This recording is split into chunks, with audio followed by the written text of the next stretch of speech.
I used to think love meant never letting go, that if you just held on tight enough, worked hard enough, sacrificed enough, the marriage would survive. I believed that for 43 years. My name is Arthur, I'm 78 years old, and it wasn't until last spring, sitting alone in my daughter's kitchen while she put her own kids to bed, that I finally understood why my first marriage to Julia fell apart.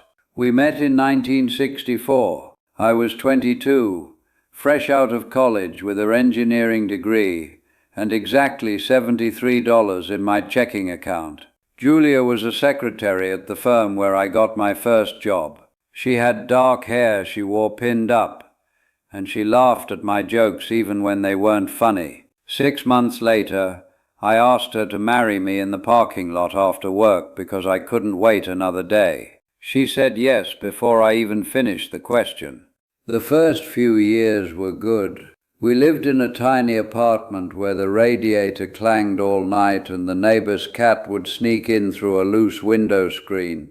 Julia worked mornings, I worked evenings, and we'd meet in the middle of the day for lunch in our cramped kitchen. She'd make egg salad sandwiches, and we'd talk about the house we'd buy someday, the kids we'd have, the life we were building. I remember thinking I was the luckiest man alive. Then I got promoted. It meant longer hours, better pay, a chance to prove myself. I took it without hesitation. Julia smiled and said she was proud of me, and I believed her because I wanted to. I started leaving before she woke up and coming home after she'd gone to bed. I told myself it was temporary, that I was doing it for us, for our future. I missed dinners. I missed weekends. I missed her birthday one year because I was in Pittsburgh at a conference I'd volunteered for. She never complained. That's what I told myself mattered. Julia kept the house, paid the bills, planted a garden in our small backyard when we finally bought that house we'd dreamed about. She'd leave notes for me on the kitchen counter, little reminders about things that needed fixing or appointments I'd forgotten. I'd see them in the morning crumpled next to my coffee mug and feel a small twist of guilt that I'd push away by the time I got to the office. We had our daughter, Rebecca, in 1969. I was there for the birth, held Julia's hand through the whole thing, and felt something crack open in my chest when they placed that tiny person in my arms. I promised myself I'd be different, be present, be the father and husband they deserved. But promises are easy to make at 3 in the morning in a hospital room. They're harder to keep when your boss calls on a Saturday, or when there's a project deadline, or when being at work feels simpler than being at home with all the small failures you can't fix. Rebecca grew up seeing me at breakfast and sometimes dinner. Julia took her to dance classes, helped with homework, went to every school play and parent-teacher conference. I told myself I was providing, that my job was to make sure they had everything they needed. I bought Julia jewelry she never wore and took the family on vacations, where I spent half the time in the hotel room on conference calls. I thought I was doing what a man was supposed to do. The argument started small.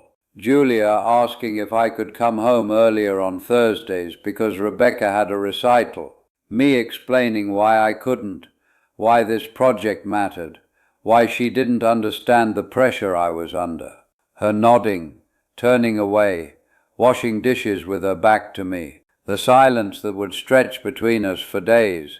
Not angry silence, but something worse. The silence of two people who've stopped expecting anything from each other. I remember one night, must have been 1982 or 83, I came home past midnight. Julia was still up, sitting at the kitchen table with a cup of tea gone cold.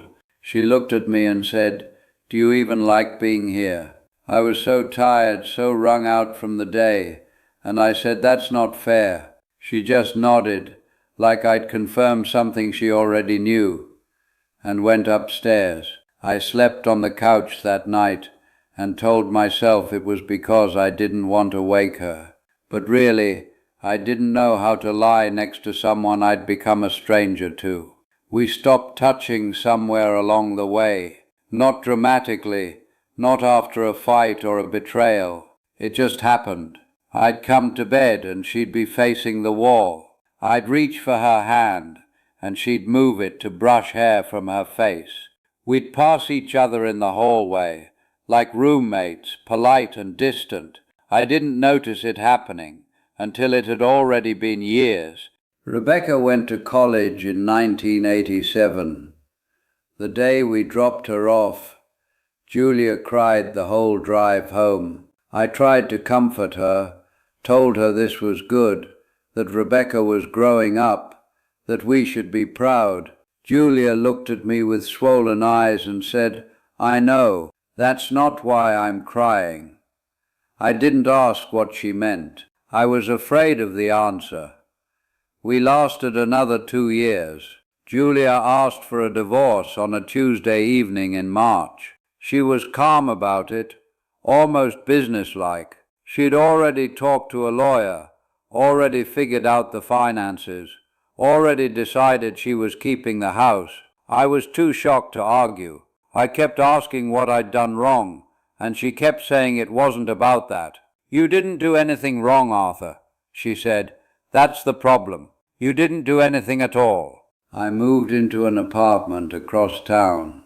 We did the paperwork, split everything down the middle, stayed civil for Rebecca's sake. Julia met someone new within a year, a high school teacher named Paul, who coached basketball and volunteered at a food bank. They got married in a small ceremony I wasn't invited to. Rebecca told me about it later, said Julia had looked happy, really happy, in a way she couldn't remember seeing before. I threw myself into work even harder after that. What else was there? I made partner, then senior partner, then sat on boards and flew to meetings in cities I'd forget the names of by the time I landed back home. I dated occasionally, but nothing stuck.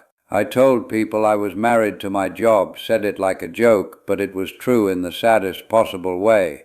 Rebecca got married, had kids, built a life. I was the grandfather who sent checks and showed up for major holidays. I was dependable in the way furniture is dependable. There, functional, easily forgotten. She loved me, I know she did, but there was a distance there I couldn't bridge. Same distance that had been between me and Julia. I just hadn't recognized it yet. I retired at 70. Suddenly had all the time in the world and no idea what to do with it. I'd wake up at 6 out of habit, make coffee, sit at my kitchen table and realize I had nowhere to be. No meetings, no deadlines, no excuses. Just me and the quiet and the uncomfortable truth that I'd spent 50 years running from something I couldn't name. Last April, Rebecca asked me to stay with her family for a few weeks while her husband was away on business. She needed help with the kids, she said, and I jumped at it. Chance to be useful again, to have a purpose. I stayed in their guest room and did what I was told. Picked the kids up from school, helped with dinner, sat through homework sessions about fractions and state capitals.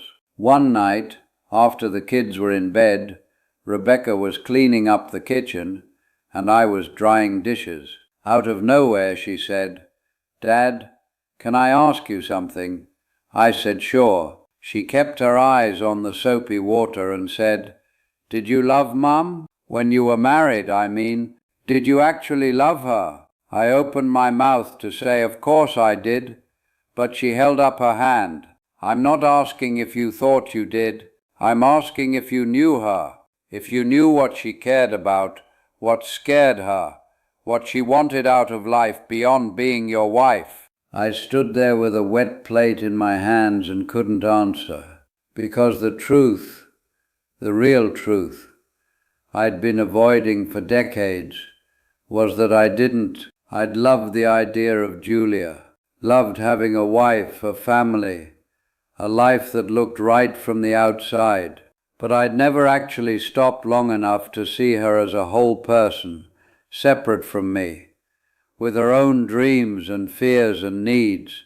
Rebecca saw the look on my face, and her expression softened. "She used to paint," she said quietly.